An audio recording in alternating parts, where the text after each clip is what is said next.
Welcome everyone to the MMA Depressed Us with me, Zane Simon, and my I don't know. You were going to come up with an adjective and couldn't think of one.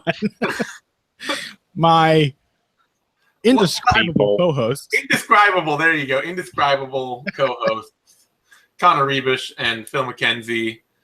We are here to once again, we have so much penance to do. Like this McGregor-Mayweather fight coming up, really, I can't whip myself enough. So yeah. Well, I mean, this time we're not paying penance for all the good fights we've experienced lately. We're paying penance in preparation for the meaningless fight we're about to see. Exactly. So I like to think of it as building up an immunity. It's like iocane powder. We're building up an immunity to trash. Fabio Maldonado is the microdose of iocane powder to Mayweather McGregor. Exactly. That sounds good. Yeah, I can. Checks out. So to get us there this week, we are watching, of course, our good-bad fight starting out the day with Fabio Maldonado versus John Villante, for those at home. And then our bad fight, Gleison Tibau versus Josh Neer at UFC 104, a fight that I cannot remember, but it's time for some Gleison Tibau. And, you know, the king of the grind. We're embracing the grind here. And then I wonder how many times we'll have the commentary off, but I really am going to miss out on Goldberg saying "embrace the grind" for Gleison Tibau versus Josh Neer, because it will have been uttered. Oh yeah, but if Phil's recollection of the fight is correct, we will at least get to see Gleison Tibau grasping Josh Neer an awful lot. Yes, true. We get to see Gleison Tibau seizing Josh Neer. That should be a lot of fun. And then our main event, our disappointment, Frankie Edgar, Uriah Faber, a pretty recent disappointment. One of those fights between two dudes who, I mean, I realize that not everybody loves Frankie Edgar fights, but I like Frankie Edgar fights. I like Frankie Edgar fights. He's been in a lot of good, fun wars. You know, he absolutely melted Chad Mendes, if I'm in something that was totally fun and shocking. His Gray Maynard fights were great. He bullshitted his way to some wins over, well, not bullshit. Benson Henderson sort of bullshitted himself away from wins over Frankie Edgar. Frankie Edgar got bullshitted out of actually a very impressive rematch comeback win, which was a pretty good fight from him. And, you know, he's had some weird ups and downs, but I generally enjoy Frankie Edgar fights. Yeah. I enjoy Uriah Faber fights. And it was going to be kind of fun to see Faber step up and take a fight at 145 and take a fight with somebody like Frankie Edgar, and you get like some really fun wrestling scrambles and grappling and all that. Or you just get Faber very quickly realizing that he can't hang with Frankie Edgar and just hanging way back for 5 rounds. So that's what we're in for. We're stealing ourselves. And yeah, on that note, I think we're going to dive right into this, because I do appreciate the way that our tone was so much more chipper literally seconds before you hit record, and then the show began and instantly your voice was like 3 octaves lower. There was no intonation. You're like, hello, welcome to the MMA Depressed Us. It really is. Everything about the show is just stealing yourself to watch the fights. Yeah, I mean, I'm looking forward, as always, I'm looking forward to our good-bad fight. Of course. But it's really hard not to look at what we've got lined up after that and just be like, man, do I really... Come on, Gleison Tibau. Just being Gleison Tibau, guys. It's not. It's the thing is that you just find yourself profoundly disinterested. Yeah. It's the cardinal sin is that if a fight is just not fun to watch, then why are we watching it? Well, we're answering that question today, aren't we? Yeah. All right. So let's dive right into a couple of good-bad fight legends, Fabio Maldonado and John Villante. So starting this out in 3, 2, 1, go. 2 names that it is truly a shock they've never appeared on our show before. that John Villante and Fabio Maldonado have had some truly bizarre fights between them. It's true. Oh, you know what we keep missing out on, though, and we really need to get to, and it's kind of a shame. Now, of course, the moment we start our show, I realize one of the holy grail good-bad fights we've missed is Nikita Krylov versus Soa Palele. Yeah. A classic. Yeah, we've definitely mentioned it before, but then we've, at the times when we've been doing it, I think we've been like, oh, we've got too many heavyweight fights.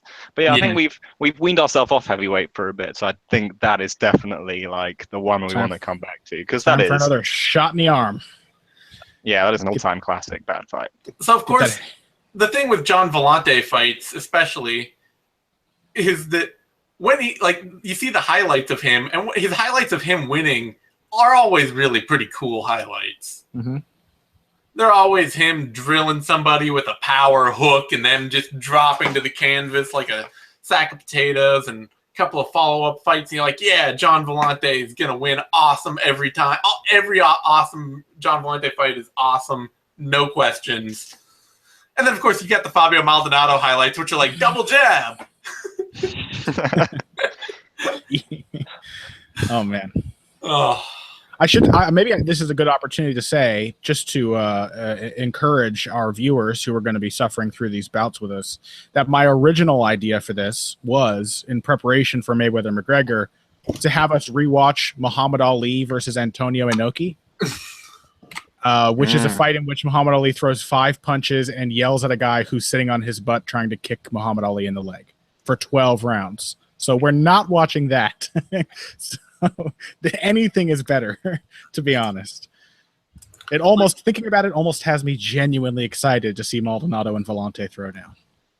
I can't believe you're not excited anyway. This is one of these are two of the best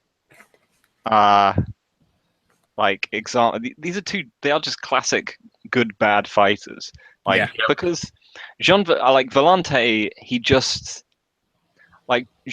Villante should be like he is, and Maldonado should be worse. But they just perfectly balance each other out. Like Villante is just gonna sit there like a kind of. Sorry, Phil. Here comes round 1. Just about to begin. And here we go. Starts now. Okay, sorry. Go on, Phil. Yeah, I mean Maldonado. He's just gonna look like a kind of vaguely angered middle-aged bus driver, and who's just gonna get punched in the face, but he's gonna land enough, and he is not the man with the worst takedown defense that we're gonna see today. Yeah, shockingly. Yeah. I mean, I think it's a great fight of like the underachiever versus the overachiever. Sure. Because Villante is like a near NFL level athlete, I mean, yeah. The dude is not just a guy. He's been a developing prospect with like great potential for a decade now. He's been a prospect that might develop for a decade now. He's not necessarily been. That's the problem. The thing with John Villante is he's amazing, but for one tragic flaw, which is that he can't learn. So he never changes anything from one fight to the next. He always looks exactly the same. Yeah. Or from one round to the next. Right. He is literally a AI controlled opponent, like the Shogun fight, for example, where he just walks in. He's Shogun figures out what the counters are, and then Villante will literally just walk into them until he's knocked out eventually. Once Shogun figured out that Villante blinked red every time he was open for a jab, it was over. So, of course, one of the great things about this fight is that it opens up with Villante just abusing Fabio Maldonado. Really. Yeah. That's the best thing about this fight is how much it looks like an easy John Villante win for the first half.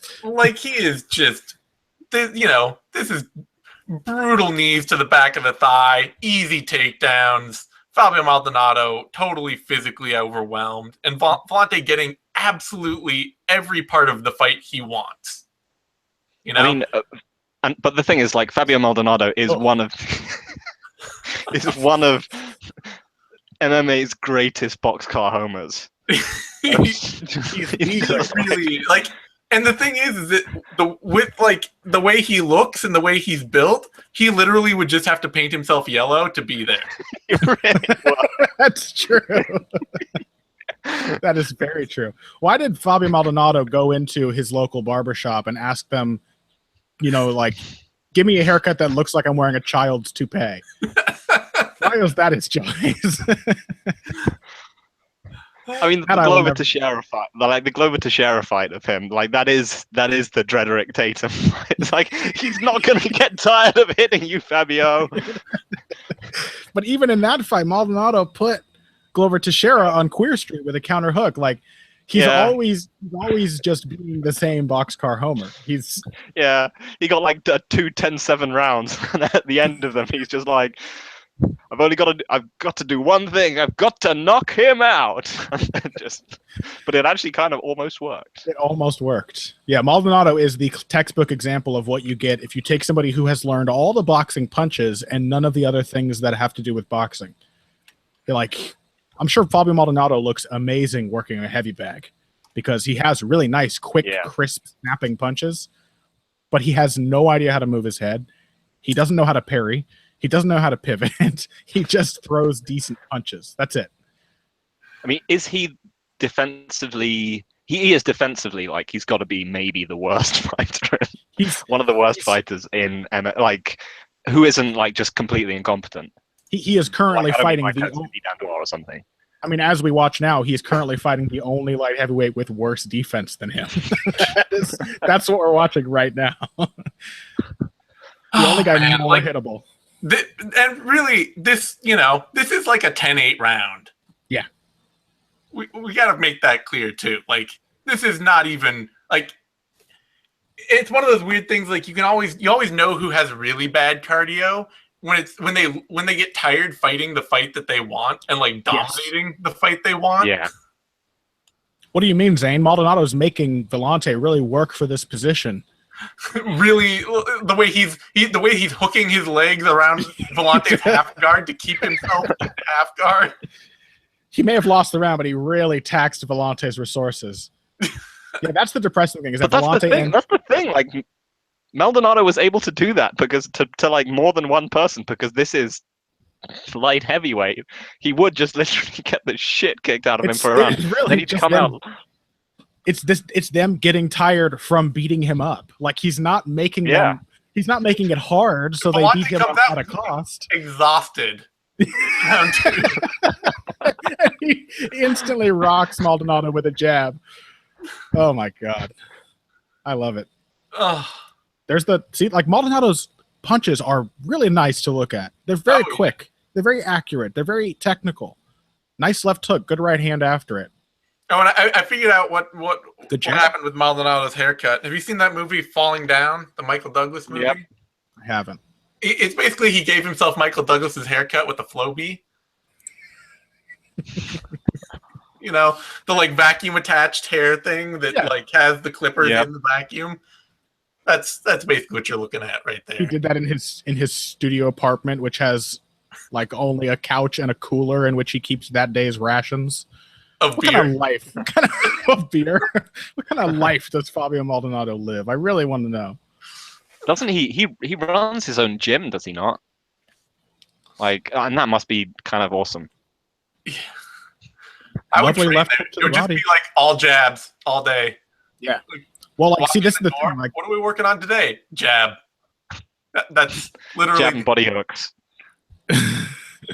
Maldonado's style really does work at light heavyweight, though, because as long as the other guy gets tired to throw as many punches as Fabio on the feet, then he can win, because he can take everything that somebody not named Stipe Miocic throws at him, and he is like genuinely a really effective offensive boxer. So far, Villante has taken. He hurt Villante briefly, and now he's taken him down, and he's pretty like.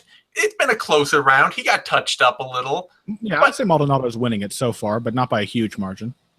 Not by a lot, and it looks like Villante is turning the corner to win here. I mean, this is that's a good knee. He just busted him wide open. Yeah, At this Yeah, point, he is. Villante seems like he should be turning the tide. For a man with such a generous forehead, it is astounding how quickly that forehead got covered in blood. I can't actually imagine what kind of cut could have covered that much surface area. And did you see how happy Villante looked for a second there? Like, Yeah. so, and then he got hooked to the body, and now he looks like he looks like somebody just slowly let the air out of him, and The he light just went out of his eyes. slowly deflating. Like, that is your turning moment, with a short left hook to the body in a clinch exchange. Isn't And that Villante depressing? is just like absolutely done now. But that means that like one takedown and a knee was the last stand that Villante had in him. Yep. Like, how can that be? Oh, Oh my god! Like as soon as he gets to just throw punches freely, he's kind of unstoppable.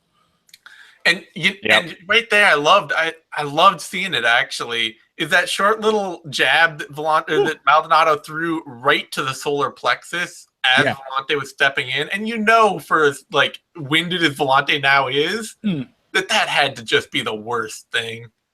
Like taking a short straight shot to the solar plexus. Oh, and now he's just getting like what does Maldonado's back tattoo say? Because I know it says Team Maldonado, but doesn't it say something about jiu-jitsu on the back? Probably every Brazilian fighter has jiu-jitsu. It's if you throw all over. Yeah, I know. Like he is the most un-jiu-jitsu fighter since Prime. Like how does your jiu-jitsu work, Fabio? I kind of like wait for them to get tired punching me in the head, and then I just go and punch them in the body a whole lot. Jiu-jitsu. Jiu-jitsu. Chant running around the ring. Jiu-jitsu. Jiu-jitsu. Jiu-jitsu.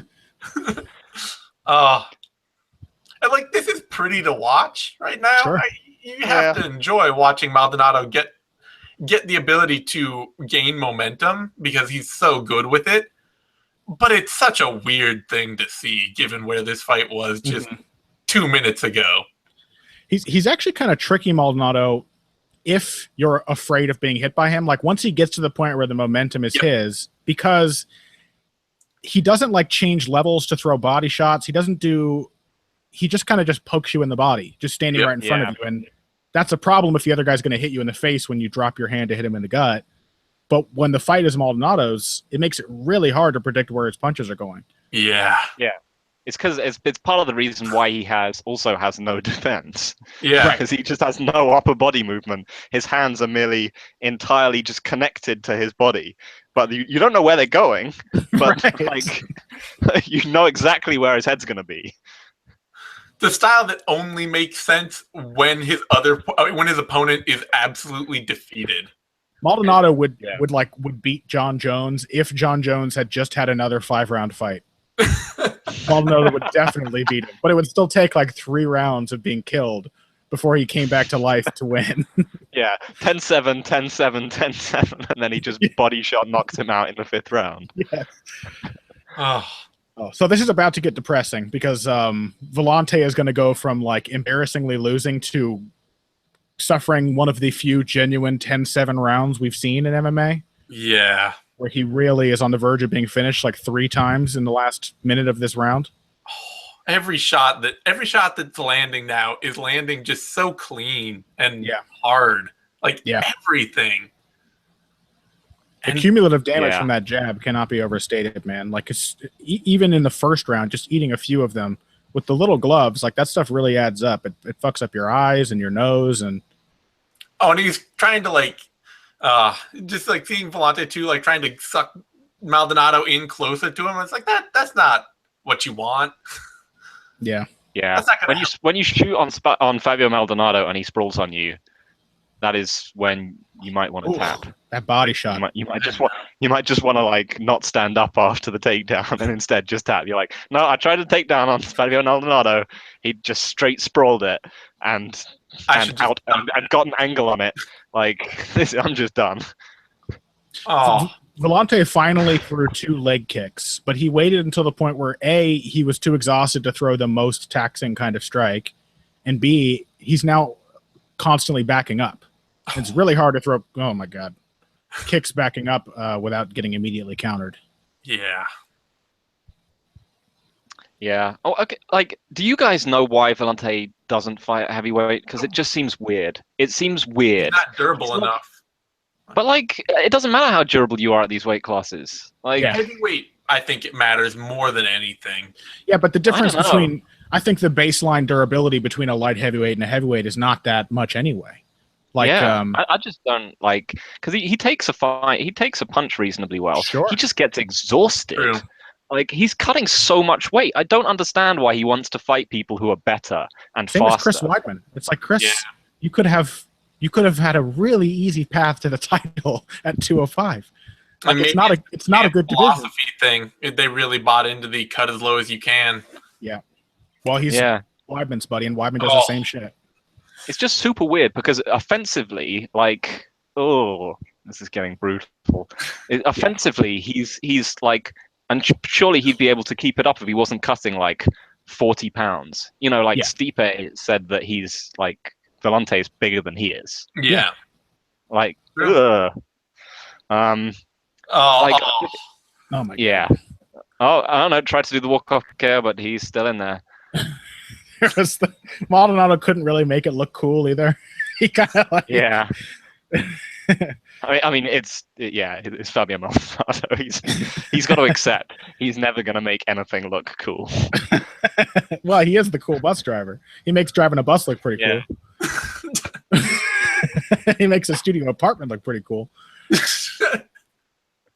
Man. Like that was why I kind of liked the Teixeira Maldonado fight because it was like it was one of the most kind of that's just vicious. It was one of the most kind of service industry fights I think I've seen because Maldonado he looks like the sort of slightly angry bus driver, and Glover Teixeira just always looks like a slightly mournful failing restaurant owner.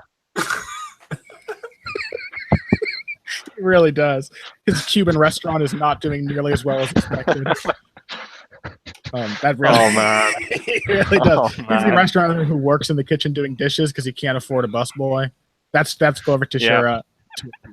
and one day they just got into it. Like one day, there could be like a Oh good, my God. like the kind of this is getting just. Phil is just talking about Glover Teixeira running a restaurant while we're watching a man's life be I keep taken getting away. overcome by the horror. Oh. Like, but it would be a good like film of the kind that Zane would watch, where I think Stop it, goddammit, stop it. Yeah, Yeah, this could really be stopped. Herb How can Dean you be is like, looking at this? skulls Herb? for the skull throne, John. Skulls for the skull throne. Herb, what are your thoughts on the fight? Blood for the blood god. Yeah. Yeah, I guess he was holding on to his. That should have been he a was finish. holding The on to last his 30 short. seconds. Yeah, he definitely. The last should've. 30 seconds on did not need to happen. It's really, what the biggest and everybody has to like rush out to a near dead John Villante laying on the canvas who can't even stand up anymore. Ugh. The Reebok deal really did rob us of like Fabio Maldonado's ability to walk out to the ring with like an unbuttoned Hawaiian shirt and a drink and a coconut and a pair of board shorts. Oh, that sounds amazing. A coconut. Sorry, was that He's one of drinking the- out of a coconut. Was that one of the pit bulls in his corner? I- Like, I think he may have trained there actually at the Pitbull gym. yeah. Oh, that's interesting. Man, this round was just Yeah. brutal. I love Yeah. how Fabio does like boxer things. Like he oh my Jesus Christ. He like touches his eyebrows with his gloves as if he's gonna block a punch. And he doesn't like it's just a ruse. He never actually makes this motion to stop a punch from happening. Yeah. He's just like, that hat says, "I'm about to go bass fishing." Like, he's going to get his boat out and he's just going to go find a lake to go, like, drift for a while with a fishing pole and, like, a cooler full of beer. That's the Fabio Maldonado look, only Brazilian. So, presumably, it'll be like beach fishing with the pole. Yeah. Yeah, I still kind of miss Fabio Maldonado. No, I do too. He was a glorious fighter to watch when he's like on and in a fun fight that fits his skill. He's so fun, but The thing is, fights like this. yeah, the thing is that he lost his. I think it was the Stipe fight. Yeah. And Maldonado became not Maldonado after that. I think he lost his confidence that he was completely unstoppable. Well, that Stipe fight was just such a stupid fucking tragedy. Yeah. They took a light heavyweight who is known for eating ungodly amounts of punishment and then threw him in with a really powerful heavyweight to just get killed. And it was always going to be that way. Yeah, I mean, I think it was the idea that they thought that like Stipe. I mean, the thing is, Stipe still had a bit of that kind of technical volume puncher kind of vibe around him. So the people thought that, maybe this is going to go a bit longer. Like, people didn't realize back then that Stipe was like maybe the biggest hitter at heavyweight. Yeah, that was like we do now. That was the first Stipe the puncher fight, because before that he fought Gabriel Gonzaga in like a very tactical, slow-paced decision type of fight, and then immediately comes in and melts Maldonado with the first good punch he lands. The thing is, like, Maldonado, he's not even like he would if he were a really in shape dude, he would probably be a middleweight. And then they stuck him in a heavyweight fight. And it's just like, you're putting a dude who eats punches as a game plan, and he is obviously better suited to be a light heavyweight though. It's like because the speed, the speed and the fact that people get tired from their own offense. But he's not a big light heavyweight. Like he's not. No, he's not. I don't have any room to criticize anybody else for this, but when I saw Maldonado lumber up on top of the fence after that win, and his cornerman patted his butt and the whole side of his body jiggled, I did know at that moment that he probably could make 185. Yeah. Yeah. Like, he's a dude who gets to kind of eat whatever he wants, do whatever he wants, and fight at 205 without cutting weight. He is fucking cool. Like, when you put it that way, it's really cool. He's just like, I get beaten up in every single fight. But I don't really feel like cutting weight, and a lot of times I win. He's just a cool dude. He's so laid back. That Stipe fight, unfortunately, it was a terrible fucking idea, because it ruined him as it ruined him as a hyper confident action fighter. Like, what the hell? Maybe we'll have to watch it at some point, because his fight with Rampage is just a bad fight. It's not even a good bad fight. He looks shook the whole time for not particularly big reasons either. Yeah, he's like, nothing really happens, but he still looks terrified. Mm-hmm. And unfortunately, it was.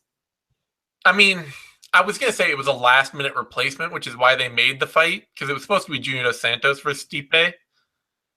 But JDS pulled out of that fight like 3 weeks before it happened.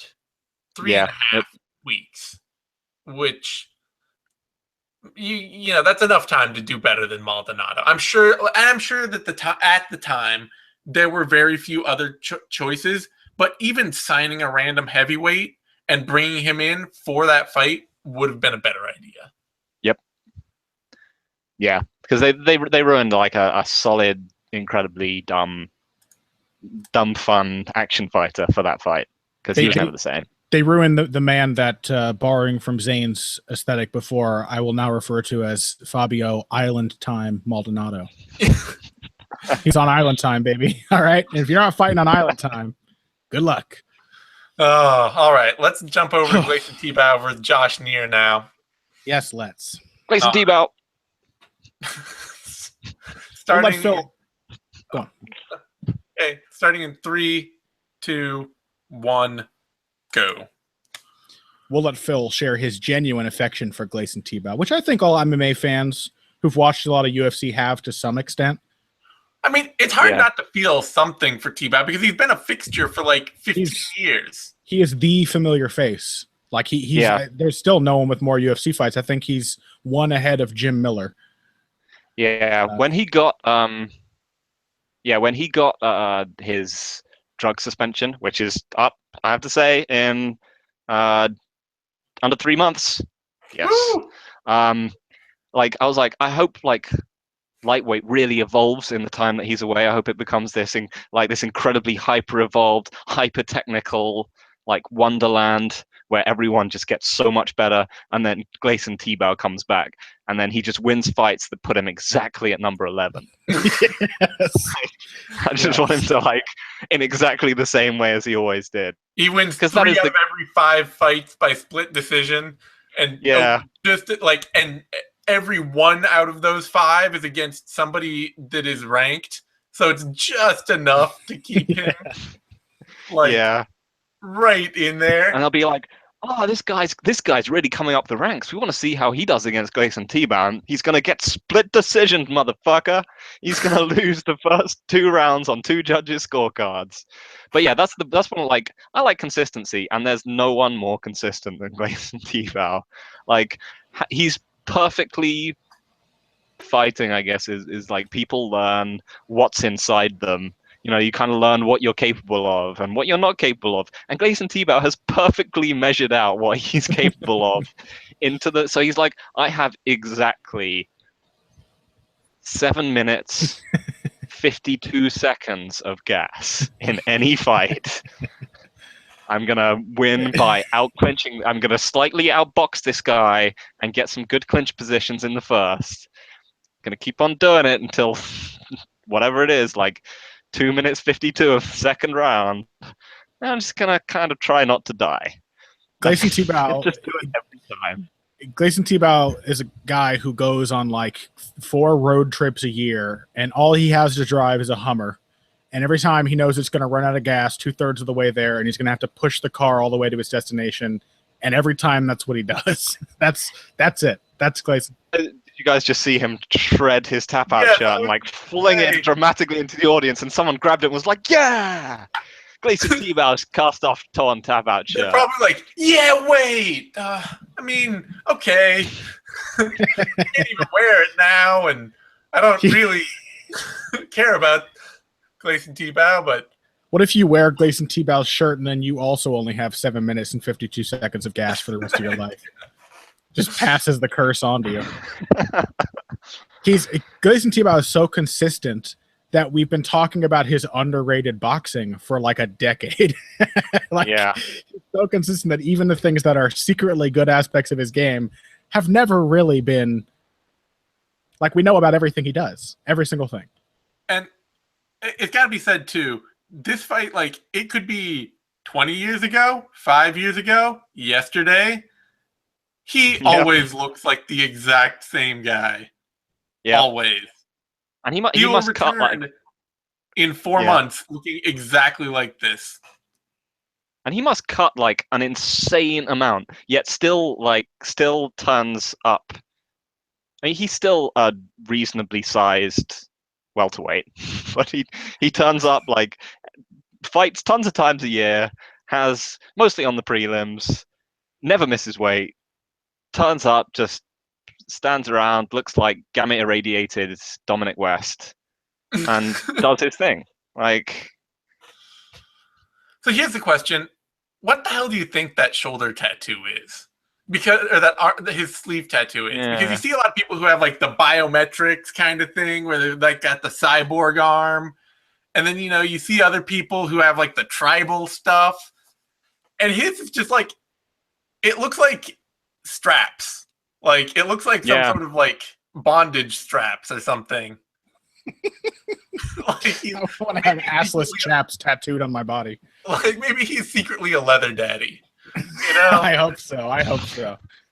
I do also, I dropped off the call just as Phil was saying a gamma irradiated Dominic West, and I want to share my appreciation for that line because it's really good. But like, so like I heard that like, go ahead. So I heard that like Tibau was going to start a he wants to be like a baker afterwards, and that sounds awesome. That sounds like something that Gleison Tibau would be amazing at. You need to wake up incredibly early in the morning. You need to be incredibly consistent with everything you do. I can just see Gleison Tibau like hulking over like his thing with like his chef's hat on and his apron, like exactly measuring things out some early time in the morning to bake his bread, and that would be fucking awesome.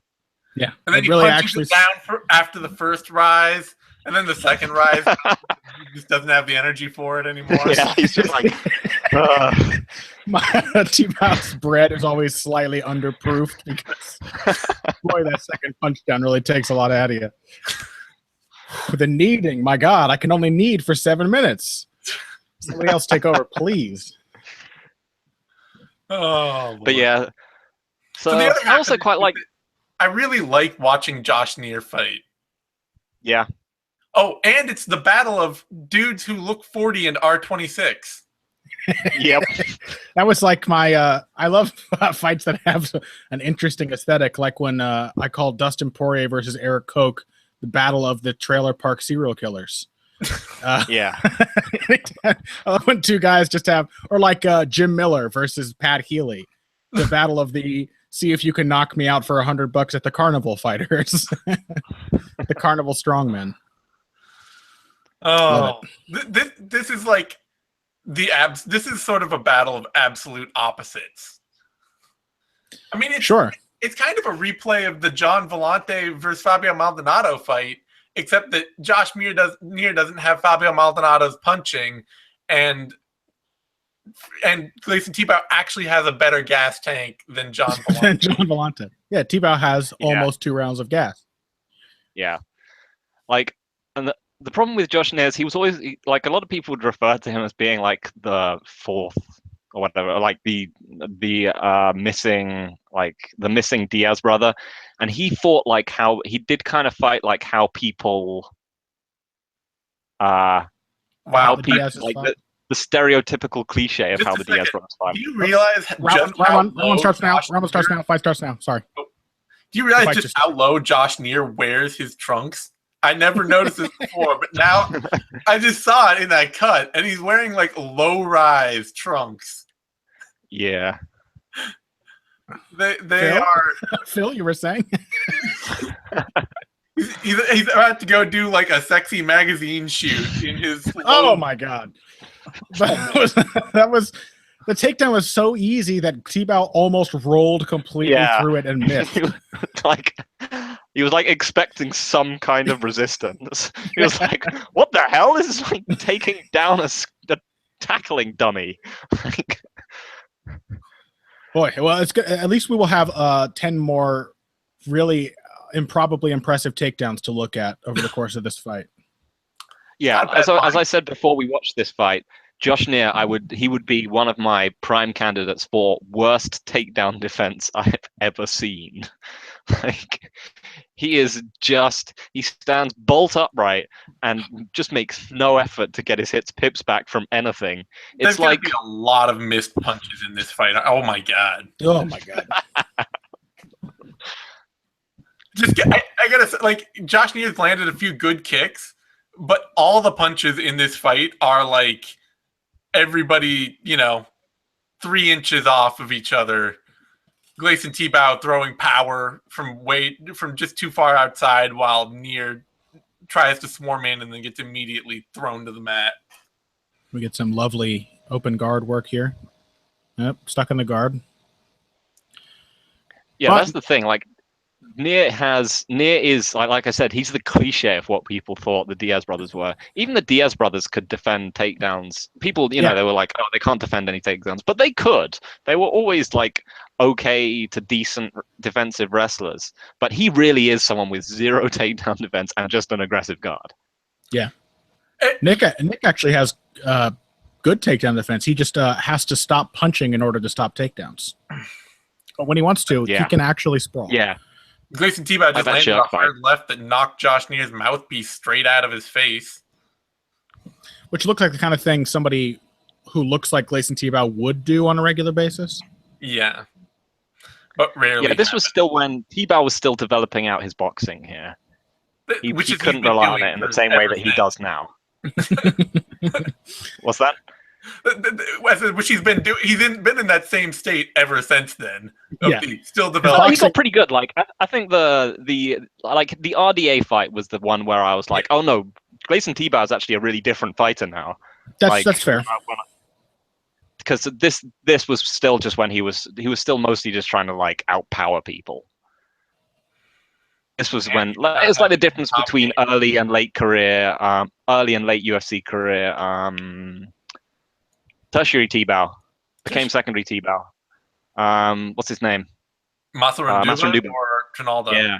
Or no, yeah. Trinaldo is Massaranduba. The other one is or Traktor as well. Yeah. Prazeres. Yeah. Yeah. They all went through the same kind of thing where they'd just be like, I'm just gonna slam people at the beginning. Yeah. And he's still like in his I'm just gonna slam people phase. Yeah, that's fair. Just more raw strength than I would say that Tibau became, like, over the course of his career, a really consistent fighter in a way that it does seem like he knows he's consistent. Like Phil was saying, he has a really good read on what he does well as his career develops. It still doesn't make him a perfect fighter, but good shots landed there. Yeah. Like, Neer has landed like a lot of good shots on the feet. He's landed some really hard leg kicks as well. Yeah. Mm-hmm. His kicking game has been most of his effective offense. But like when you're getting sort of thrown into space whenever the other guy goes for a takedown, that doesn't generally look good. I'm imagining a scene from 2001: A Space Odyssey where the monkey throws at the bone, and then it match cuts to Josh Neer flying through space.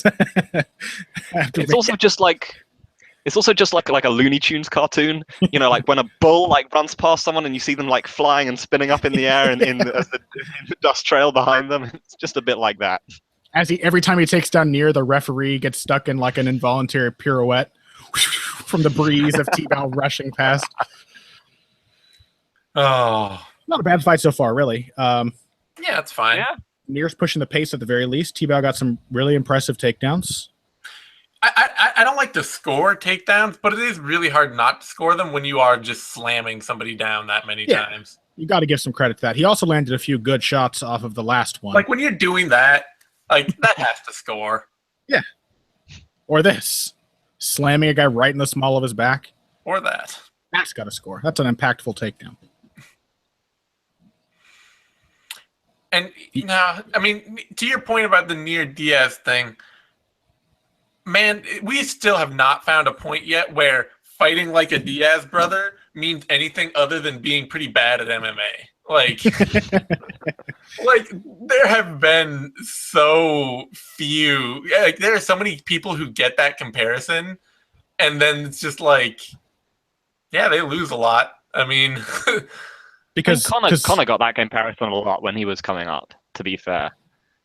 Yeah, but not really for the technical style of his game. Like, I think it was more for the like he took his taunts directly from the Diaz arsenal. Yeah, I don't know. He threw a lot of volume back then as well. Like less than he does now. I think his style had much to do with the Diaz style of fighting, I would say.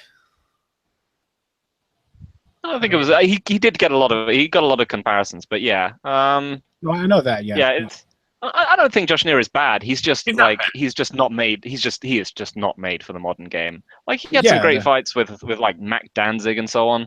Like, if he got the right opponent, aka someone who just didn't have like a huge like athletic physical edge over him. Yeah, a huge physical edge over him, like Tibau obviously does. He's going to be any elite MMA fighter, basically. Yeah. I think Zane's point essentially is that fighting like a Diaz, like the Diaz's style, the styles, because Nate and Nick do fight differently, is very tied to like their specific traits, their builds, their mentalities, their upbringings, and their training partners and everything. And that when like you get somebody who's not a Diaz or who's not identical to the Diaz in all those traits, they look more like Chris Avila than they do like Nate Diaz. Like the fact that they don't check low kicks and they aren't great takedown defenders and they play guard too much, like that, all those things are huge problems for everyone except Nate and Nick. And they're often huge problems for them as well when they fight opponents who are good enough. Yeah, like you get somebody like Jason Knight who was playing that game pretty effectively. Yeah. And then he tries to live on his chin against a really elite opponent and just gets melted. Yeah. Well, you also have to appreciate like the mental warfare of the Diaz's that makes their styles more effective. Yep.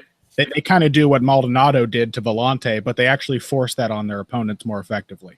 Make them feel like they're not doing well, take the initiative away from them, and just really, like, Nate Diaz is always going to hammer home the point at which you've lost the momentum. You're going to know when the fight shifts into his favor.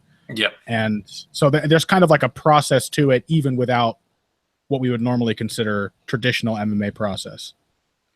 Yeah. Yeah. I mean, Nate versus Josh Neer was a really fun fight, I think. I don't even remember. Yeah. I mean, it's like look at sort of exactly what you'd expect the fight between them. An arm bar. Yeah, that was a nice switch. I'm surprised he managed to keep his grip on that. Yeah, that's pretty impressive.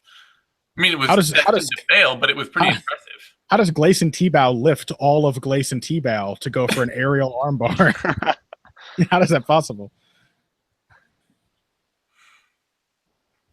Yeah, that's the thing. He's like Tibau has over the course of however many years, he is pretty good at MMA. Like, oh yeah, you are definitely not going to surprise him like anywhere. You can beat him, but you have to be better than him. Yeah, and you have to the thing is especially later in his career, you have to pick one thing that you're going to do better than Tibau. Like he has reached his point of being gassed out, though. Yes, that is evident. It's a question of can Neer actually take advantage of that. Yeah. There's a little Diaz shit from Neer. A couple body shots. Mm-hmm. and then that. That's the kind of thing where it's imitating a Diaz is just an imitation that is weird.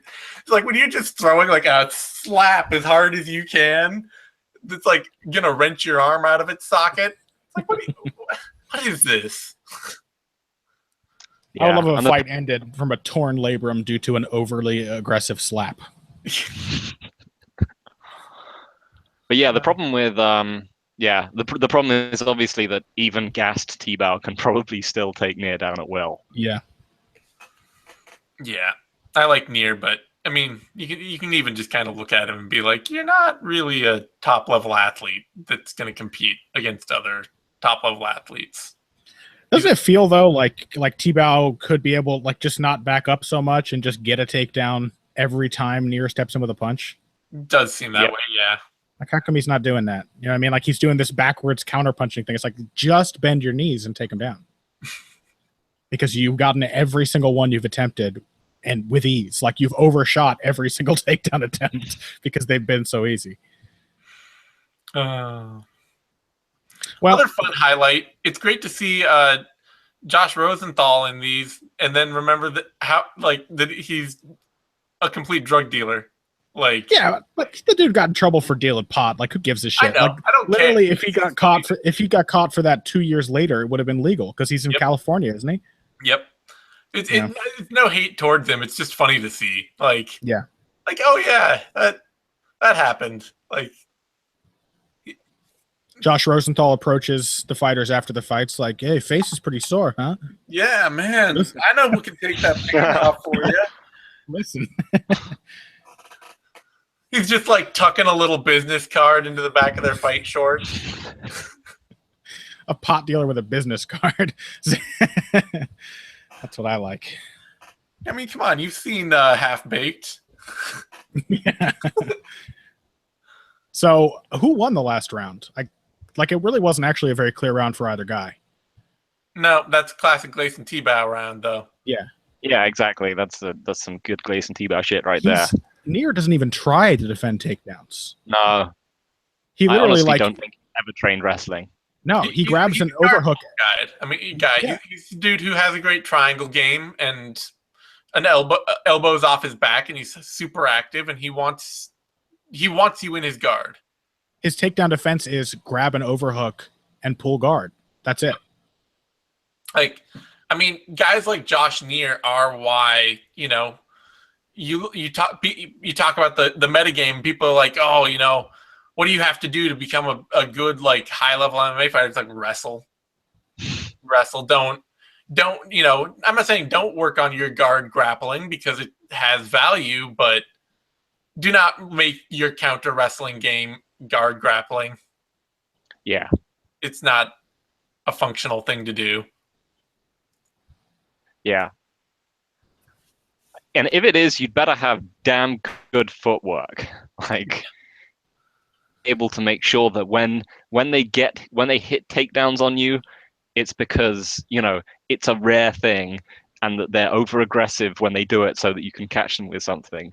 Or you're Brian Ortega and you are just literally a preternatural talent that cannot be matched in any way. Yeah. And even then, I would imagine there's going to be some point where he's going to come up against someone who's just going to he'll come up against someone like, I don't know, Charles Oliveira. Or just like hit takedowns. Actually, Charles Oliveira is a terrible example because Charles Oliveira hits insanely. Charles Oliveira is never convinced that anyone could tap him out. He'll hit Ricardo. He'll hit somebody like that who just never gets submitted. Yeah, and it'll happen sooner or later. But it's I mean, for the amount of people. It's one of the reasons that a lot of really good jiu-jitsu players don't translate that well to MMA. Because it's just like, a lot of good jiu-jitsu is having a good guard game. There are a lot of guard players and active guard players, and it doesn't translate very well for most. Okay, I guess that's one reason. In our bad fight point at this point. Like, yeah. I've been feeling it for the last 2 minutes. It has become very uninteresting. Yeah. Well, I mean, we've seen one of the reasons why Gleison Tibau backs up is that because the only reason Neer ever stops his takedowns is when when Neer can literally not be pushed over because there's the fence at his back. Oh man, that takedown, Josh Neer was like hopping for a second. He's like, do I defend it? Do I defend it? Do I defend it? Nah. Not worth it. This Tibau guy's got energy for 3 more rounds. I better not fight this takedown. I will say, Neer has done a shockingly good job of getting back up in this fight. Oh yeah. Yeah. No. Tibau's never been. He kicks off well. Tibau's never been the greatest. Josh Rosenthal's like, okay, cut the tape, and you guys need a little hit of something, Wait, no, I don't want to slow the fight down anymore. No, it's like the cornerman. Like he's just his excuse to get over to the corner. Like, man, you guys seem a little tense over here in the corner. I mean, no one will take the edge off. Yeah, I mean, Neer is he's got that kind of advantage in that he's super tireless. Ooh. He just keeps working for. He'll just keep working. I was always sort of interested to see what was going to happen when he fought Eddie Alvarez, and then it was just one of those things where oh yeah, levels to this, because Eddie Alvarez just took him down, and then Neer tried to scramble out, and then Alvarez just choked him out, and that was it. Neer hurt his shin like 20 seconds ago. Yeah, he threw another hard inside low kick, and Tibau checked it, and Neer made a face and didn't want to put his foot back down with weight on it. Yep. Yeah. Tibau's been that'll probably hurt his takedown defense too. Yeah, definitely. He's gonna pay for that one later. Yeah, Tibau has been checking those kicks since late in the first round. Like you just saw, he checked another one perfectly there. I look at what Josh Neer is doing, and I just want him to throw about 30% more jabs, and I think he could have won this fight. Yeah. Actually set up your punches and kicks before you throw them. Just a jab. Just a very simple jab. Or he could have just thrown his punches at Tibau's chest. That would have been nice. Yeah. He doesn't just get free shots whenever he wants them. Man, that was a forgettable fight. Yeah. Started off okay, but it quickly became something that I could not even pretend to care about. Yeah, hey, it's a good warm-up right into our disappointment. Yeah. Do you want to skip the rest of this video and just move on to the third one? Let's just do that. Let's just stop here. I mean, we could watch these amazing Watch highlights. a few highlights of Josh Neer getting taken for a ride over and over and over again. He really is not even trying to defend the takedowns. There was one attempt he made. That's not takedown defense. There is no takedown defense. It's rare that you see that in MMA where somebody literally just does not have a defensive response to something. Yep. Okay. All right. We ready? Yep. Edgar versus Faber. Edgar versus Faber. Starting in 3, 2, 1, go. Oh, man. This fight, I don't know why, but like I hoped for better out of this fight. I don't even remember what I thought would happen. I knew I picked Edgar to win it. I think it was a fight that tricked you into not thinking critically about what it might look like because you're like, oh, Frankie Edgar, Uriah Faber. It's a super fight. Like those are two names that really mean something in this sport. They'll be fighting outside their normal weight. It'll be cool. And it's also a super fight, between two famous action fighters. Right. They've been in great fights. Neither of them tend to give up. They both they're both famous for not giving up. If you look at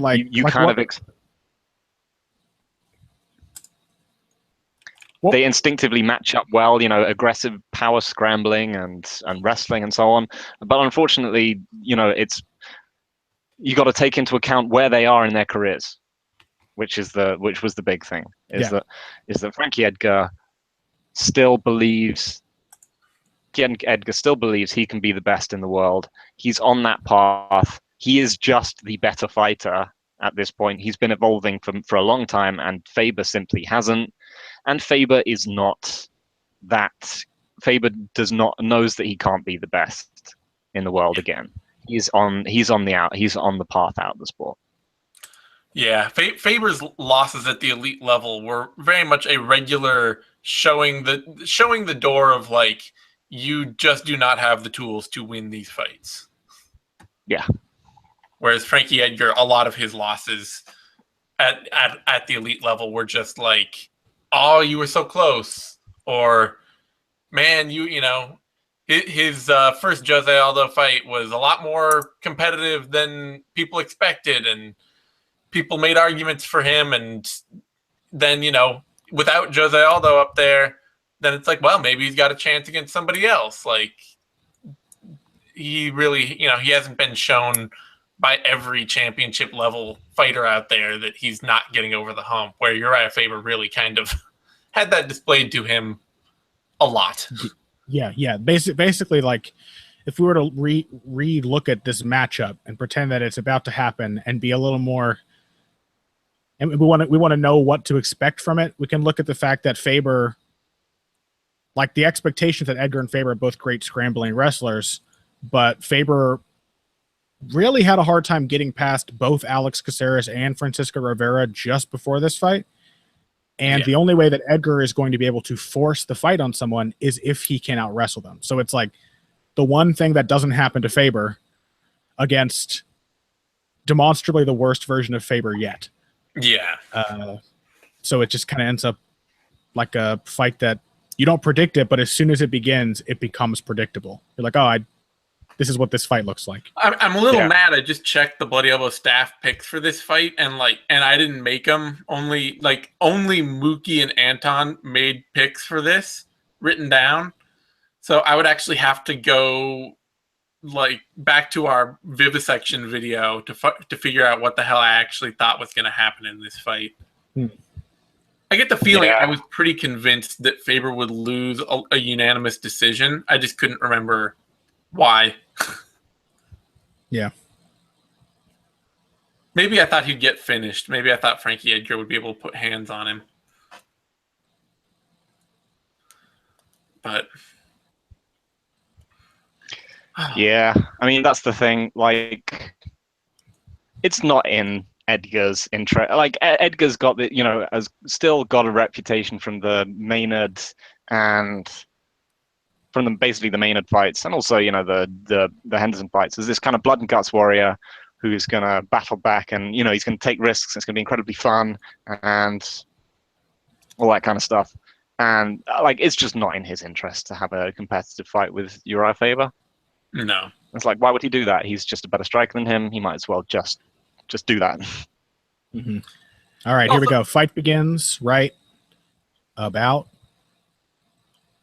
Boy, they love doing this. The fight begins. Huh? The fight begins now.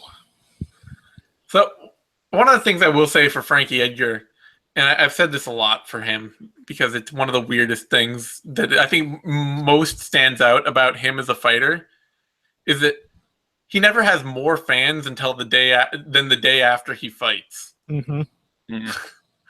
Like, especially the day after he loses. They never show up to like buy his pay-per-views or bolster his TV ratings, so they're not there on the night. They're never there in between fights and fight camps. Nobody's reading Frankie Edgar news. Nobody's defending him or anything like that. But the day after he fights, suddenly that fan base is like out in force to tell you how much they love Frankie Edgar. I kind of feel bad. It's kind of a weird idea that like a fighter who never seems to have more fans than right after he ends up having a fight, and people think especially if people think it was boring or if he lost. Yeah. So I mean, the basic dynamic of this fight was, there are basically two things that happened here. That Edgar can start slow, but that is one of the things which he has fixed as he has gotten better. He's gotten more technically sound, and he's just gotten out of the gate faster. And that was Faber's chance in this fight. He needed to land a huge overhand right, and then he needed to guillotine Edgar. That was how he won this fight. The only way he was going to win this fight. He wasn't winning it any other way. Huge punch. Faber, for his part, he kind of knows that. So the one thing he's worked on is, as far as I can remember, he's looked for he actually develops out his left hand in this fight. He actually looks for his left hook a lot more than he has like pretty much ever. Yeah, he did that against Jimmy Rivera too, but it didn't really work in either case. Yeah, I mean, the thing is, he's just not he's just not a good striker. So yeah, he's understood that he needs to be very worried about. He needs to just worry about the right hand early. Faber knows he's overly reliant on his right hand and tries to do something else, and that's it. That's the fight. I mean, I'm kind of enjoying Frankie Edgar styling on Uriah Faber with his striking. Yeah. It's like, it's weird to see Frankie Edgar styling on Uriah Faber from range. Like, that's the weird thing, is it's not like Frankie Edgar in the pocket styling on Uriah Faber in this like close-up brawl. It's Frankie Edgar hitting spin kicks and like landing. Although he is doing a nice job of crashing into the pocket when Faber realizes he has to run away now. As soon as Faber starts backing up, I think that's when Frankie knows the counter's not coming. And so he can just rush him and throw jab, jab, jab, jab, left hook, right hand. So here's a question. Yeah. Did the Ludwig-Faber feud start because Ludwig couldn't make Faber a better striker? I think it started because he did make Faber a slightly better striker. Faber was a little better in the Michael McDonald fight, and that was when he was with Ludwig. Yeah, a little better. I mean, like, not a markedly better one. Yeah. No, I just think it was an ego thing. But I think he did actually. I think it was the fact that like Ludwig was telling people things, and they were like, "Oh man, this guy's great," and it was just a huge ego clash. It was Ludwig coming into Faber's house and saying, "Here are some things you can change from the way you've always done them." And then the worst part of that is that half the team is like, "These are good ideas. This is working." It's peanut butter. It's really good. It's almond butter. Oh, almond butter. Come on. Well, yeah. I mean, the thing is, like, Faber was just left behind by an evolution of the sport. Yeah. Like, he's like Henan Barao was also like this thing. Henan Barral was also left behind by an evolution of the sport, and Henan Barral just totally shut him out. Oh Yeah. yeah. So you have someone who's, Edgar has developed a lot over the years. He is a very different fighter. He is much more defensively sound. He is much more efficient. He is just better in every way. He has kept up with modern MMA, and Faber just hasn't. Yeah. Edgar has. I don't think it can be stated enough that Frankie Edgar has gotten markedly better since moving to featherweight and since becoming older than you would expect a top contender to be. Like, his technique has continued to improve.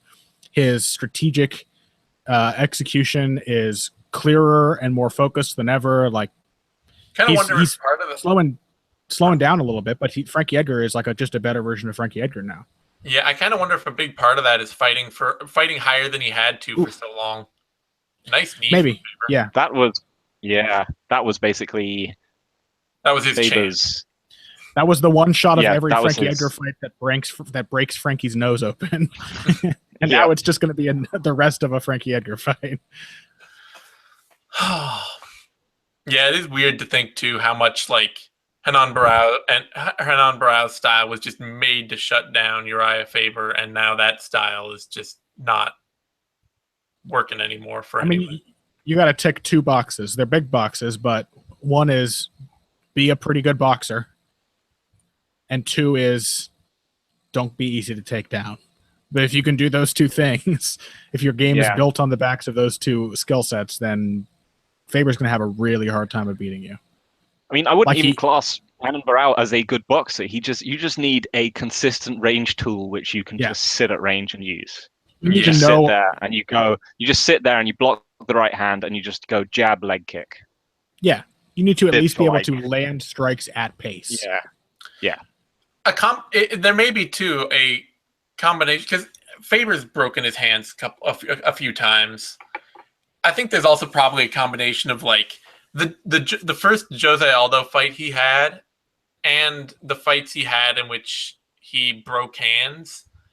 They probably kind of forever changed how his idea of taking damage in a fight. Because like a big part of what happened after that was just that if you had a kicking game or something to dissuade Faber a little bit, you could dissuade him a lot. Yeah. Like, he just, once the threat was there, of like, you could get really hurt. It's just like, I've done this. I went through that Jose Aldo fight. I lost a leg to that before. I'm not going to do that again.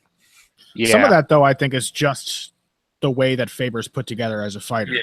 Like, he just doesn't have any depth at all to his striking game. And he has never really made a concerted effort to develop it because like everything you fast and powerful. Right. But he worked in an era when that's really all you needed. And he was confident enough to land punches. But if you look at this kind of stuff, like Faber's doing all these moves, these angle changes and these feints, and none of them lead to anything. And Frankie Edgar can see every move that everything except that matters. Yeah, everything except that one knee that surprised him as he was changing levels. Edgar can see everything because there's no connective tissue between each individual attack Faber actually commits to. There's a bunch of showy stuff in between, but it doesn't actually inform his striking skills. Yeah. It's just wasted time. Yeah, it's something he's always done. Going back to you remember when he used to do like the tie walk and he'd never throw anything off it? Yeah. Like he'd be like, you've never thrown a front kick. Right. He kind of started doing it a bit more in his later career, but like back in that sort of Aldo era, it'd be like it's the same thing as like the Maldonado touching the glove thing. You're doing this because you've seen someone doing it. Right. It's like Shogun doing his Mike Tyson impression and then not actually having any head movement in his boxing game. I think Zane's absolutely right on the damage thing as well. I mean, because Faber was a guy who had an incredible amount of heart in that MTB loss where he broke both his hands. Yeah, his leg getting ripped off by by Aldo. He just kept going. He never gave up. But like you can see a clear sea change in this, and the Jimmy Rivera fight, and even the Barral fight. He's realized that in those fights, in the Brown and Aldo fights, he's still thinking, if I just push through, my game will work. Mm-hmm. And yeah, by this point, he's just now like, no, it's just not gonna happen. Yeah, it's just like, maybe if I get lucky, then that'll be great. But in the meantime, I'm not eating those kicks. I'm not I'm not gonna take that damage. I'll ride out a loss if that's what I have to do. Honestly, if Faber just threw 2 punches in a row at some point, he could change the complexion of this fight in a serious way. He's like done if he it just a couple of times, but it's always like he charges into combos. So it's like once he starts a combination to throw 2 punches, he jumps in and then he throws 3. And if you've slipped the jump, if you've like stepped out of range for the jump, then nothing lands. Yeah, but like the counters, like he wants to counter. Yeah. Frankie's getting in too much of a rhythm at range. He wants to counter with that left hook. Just put a straight right hand. As soon as you throw the left hook, just put a straight right after it. So that Frankie Edgar can't just think, as soon as he misses, I can wail on him. Yeah. You know what I mean? Like everything Frankie is doing is in layers. Everything is building off of the success he had before in the last exchange, in the last round. And that is clearly not the case for Faber in this fight. Yeah. But again, Frankie Edgar's boxing, man. It's good. It's better than it's ever been. And it looks really sharp in this fight. Yeah. I mean, it's just one of those like technical gaps that just kind of made this. It makes it a very academic fight, Mm-hmm. It's just like, well, he's better at these things, and neither guy is going to get the takedown. So being better is. Yeah. Yeah. It is when the rare occurrence when you can reduce a fight down to like video game analogs. Like he has 85% in his striking category, and Faber only has 50, and that's why Frankie Edgar will win this. Yeah. Yeah, if you could somehow convince Edgar to like take the risk and grapple, it would be a much more entertaining fight. But then again, it would be a fight that he would have a risk of losing. It would be a strategic mistake if he were to give Faber that chance. Yeah, there is no reason for Frankie Edgar not to do exactly what he's been doing for the last 12 minutes. Yeah. And he's not gonna put Faber out of there. No. Like he's not even he's not really taking the time to sit down on things like to the point that he would need to. There's no threat to him to like not sit down on stuff. He can just kind of like, hit a few good little shots. And it's that idea too of like, don't look for the knockout, just look to land, and if it comes, it comes. It's kind of crazy how Faber looks like the bigger man in this fight, isn't it? Yeah. Also, how good he is at scrambling, because like Edgar has gotten some wrestling offense off, and we've seen him turn that into just destroying people, especially at featherweight. I mean, what he did to Cub Swanson was brutal. Yeah. Yair Rodriguez. Yair Rodriguez. He beat the crap out of Charles Oliveira from top, and that is not easy at all. Actually, that's the classic test for Ortega, isn't it? Yeah. Thinking about it. Do you really want to play guard against Frankie Edgar? Like, that would be the real test. But you can see like he can out wrestle Faber in stretches, but he's not getting anything done. No. He's not really like hurting him. But also Faber is just defending the scrambles. Yeah. He's not getting anything done himself at all. It's Edgar who is at least setting up new takedowns and chaining different things together. Oh, sure. It's still good. It's still good, like some offense. It's just, it's not when you talk about like Cub Swanson. It's not like Cub Swanson wanted to be on his ass.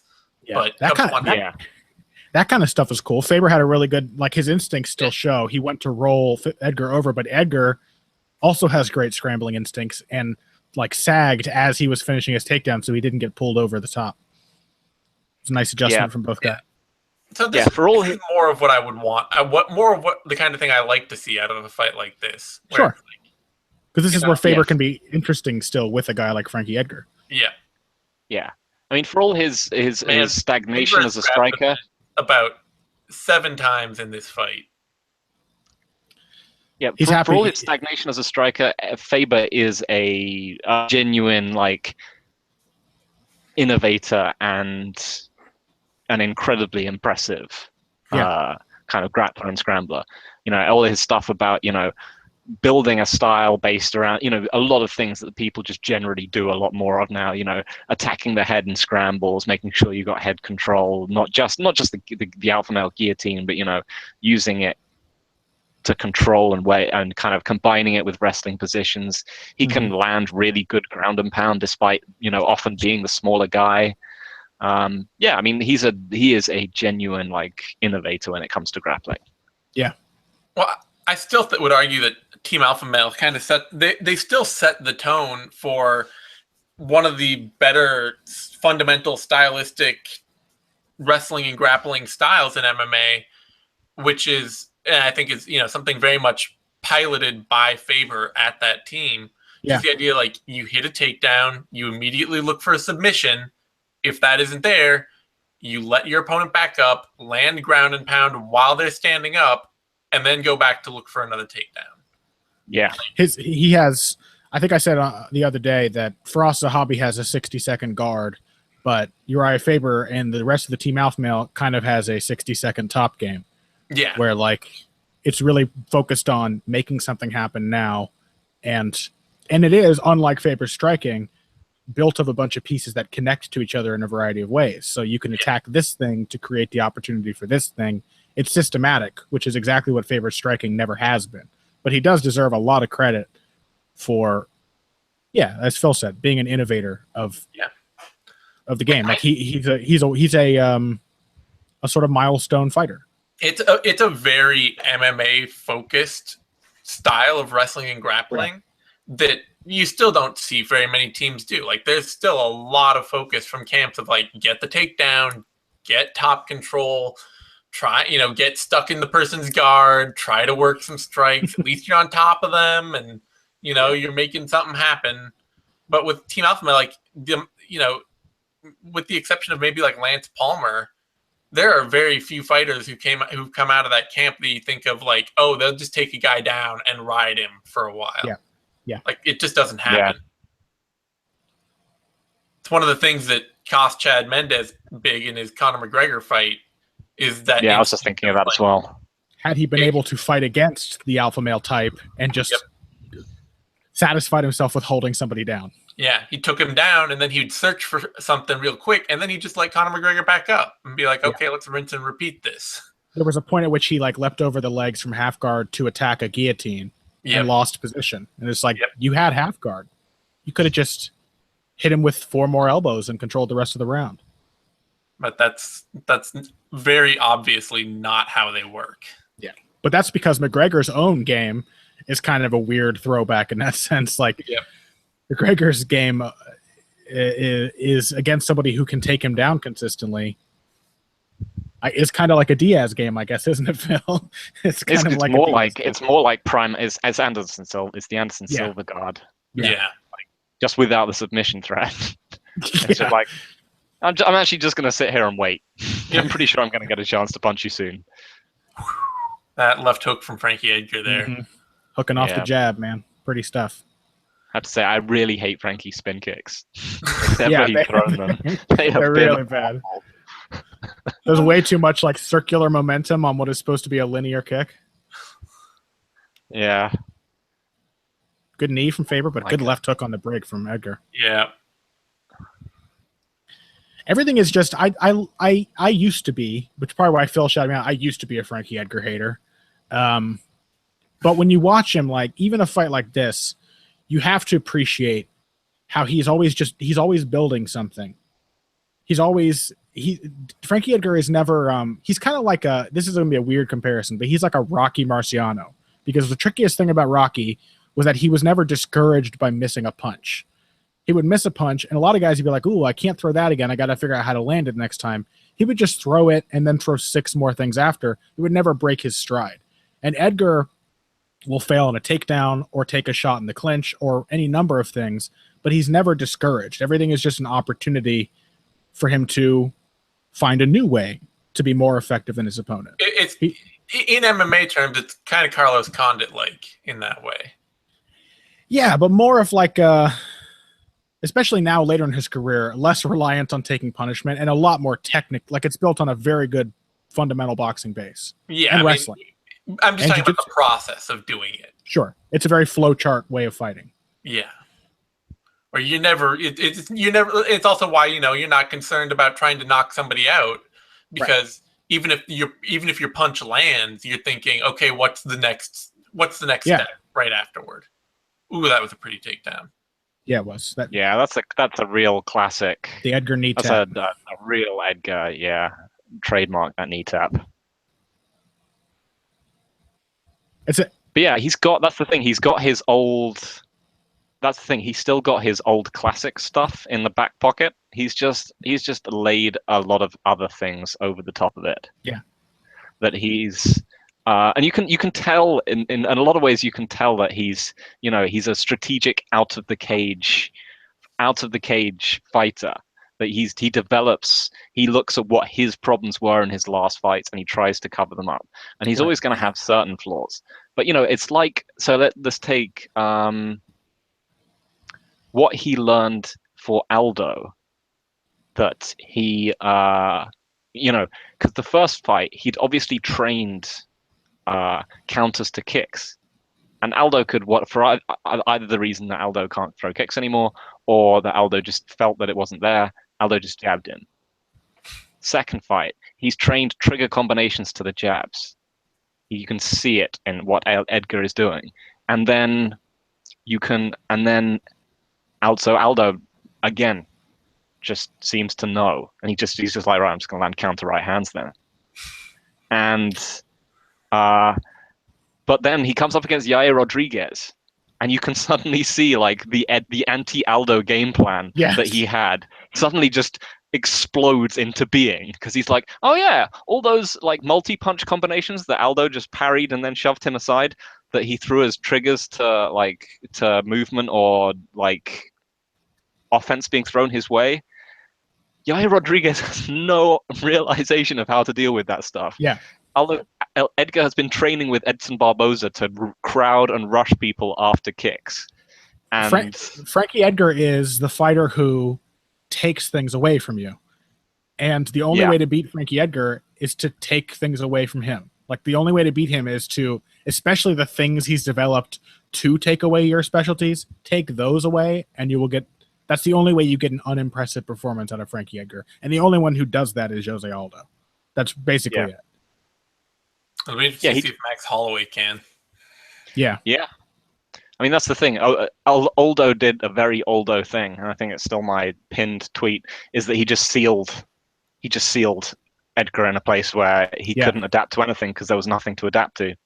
Yeah. Just in an empty place where like everything he threw just missed.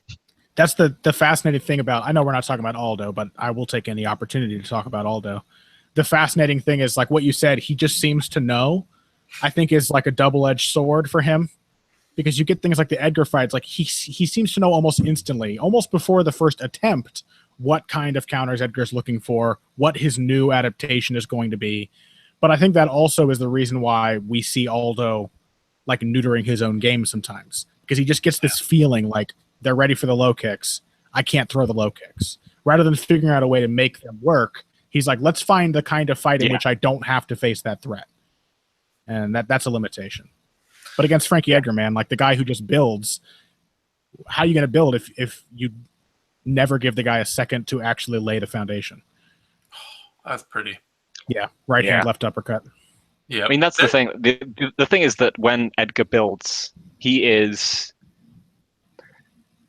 just going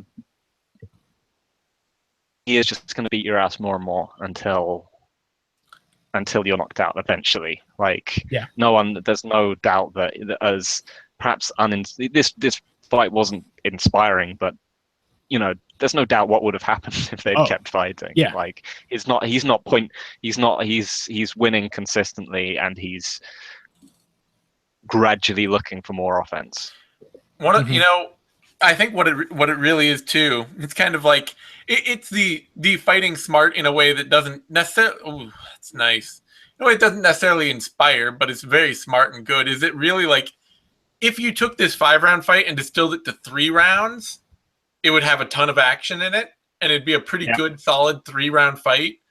It's just that Frankie Edgar's like he's distilled his 3 rounds of action out over 5 rounds, so that every 15 seconds he throws strikes instead of every 5, and it makes for a little bit slower of a 5-round fight. He's still never found a way to really hurt Faber, but he's also, it's still got action in it. It's still a decent performance. It's just not.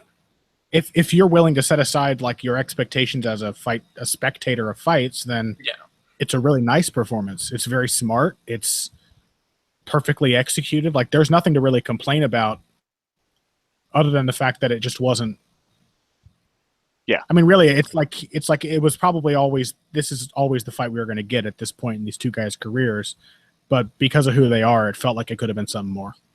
Yeah. I mean, the thing is, they're these two amazing action fighters, the famous sort of, the close, they're the close to championship level fighters.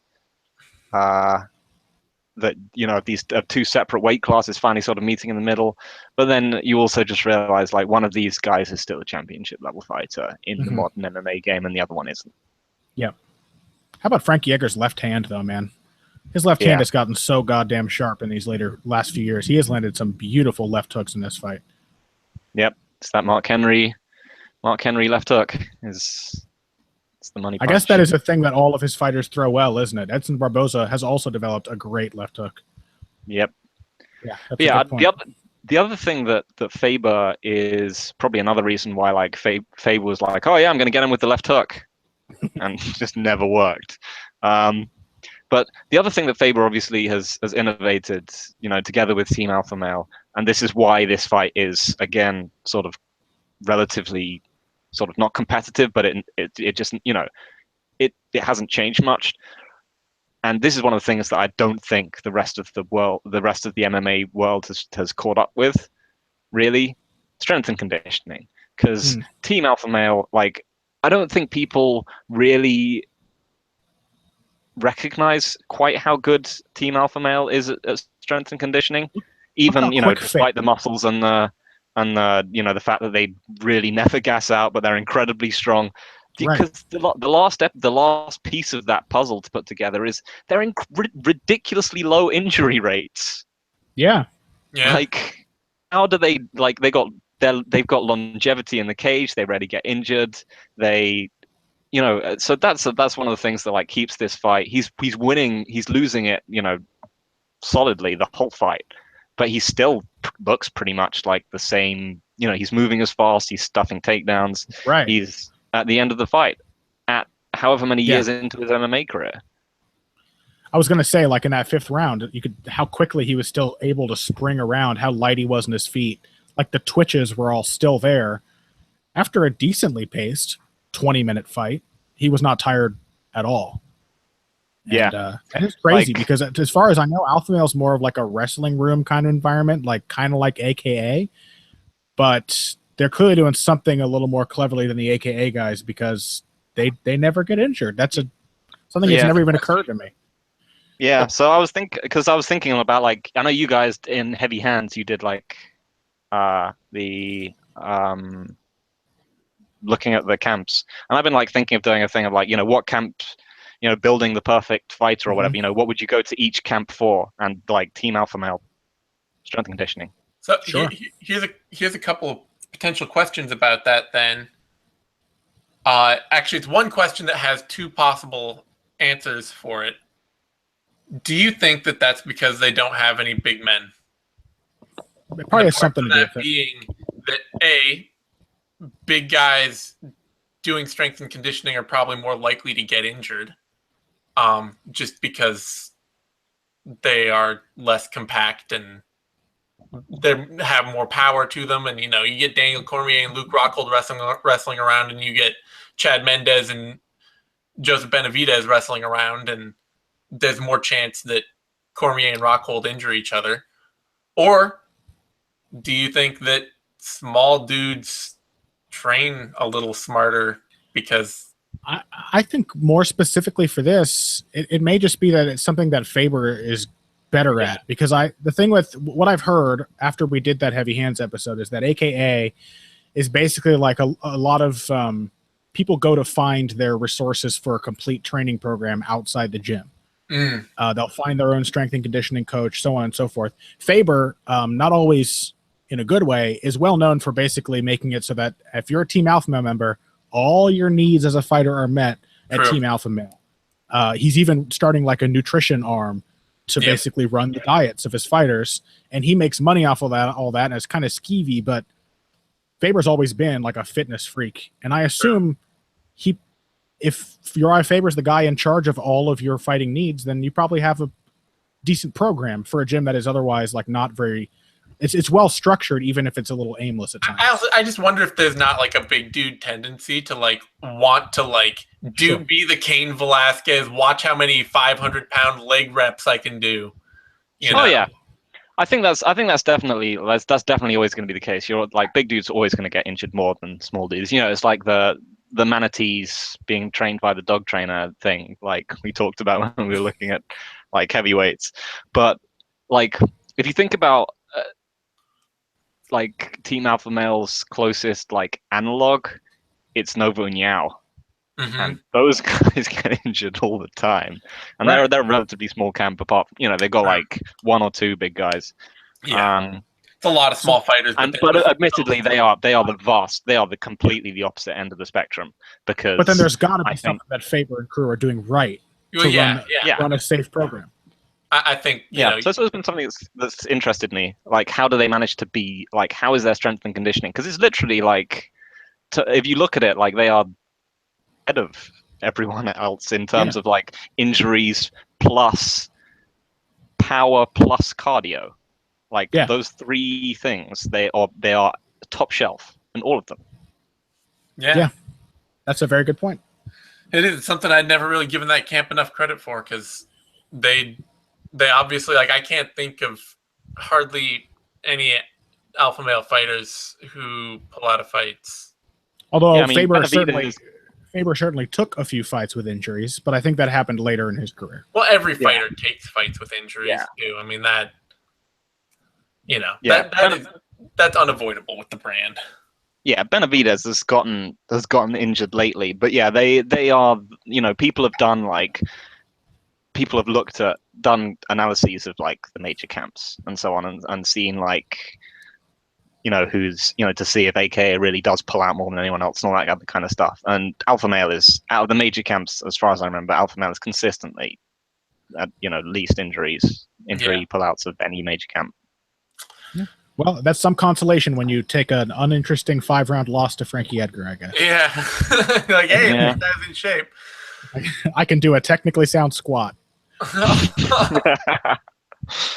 Oh, Tony Ferguson, go to Alpha Male. That's what we're saying, man. Oh, man. Don't have to post any more videos of you lifting a 300-pound tire onto your neck to do squats. Please. Tony Ferguson's strength and conditioning coach is Frank Reynolds. You want to lock out your ankles and hyperextend your knees. Like, every single bit of advice is wrong. Okay. On that note, to defeat Khabib, you must learn. Like, you must learn how to train in the most physically damaging way possible. There you go. That's what it is. All right. On that note, you can find me on Twitter at TheZaneSimon. You can find Connor on Twitter at BoxingBush. That's BUSCH. You can find Phil on Twitter at EvilGregJackson. You can find all three of us over at Bloody Elbow in our various capacities. We will be back next week for another episode of the MMA Depressed Us, and probably a Conor McGregor versus Floyd Mayweather special of some sort. In the meantime, we'll have all our normal shows. If I Did It, Heavy Hands, Knuckle Up, MMA Circus, all that stuff we do, Three Amigos, all the stuff Bloody Elbow does week in, week out. So thanks, everyone, for following along. We will be back talking at you soon. Give us a like over on YouTube. That's a thumbs up thing. Subscribe to our YouTube channel. That's MMANation.com, DOTCOM. And we'll be back next week.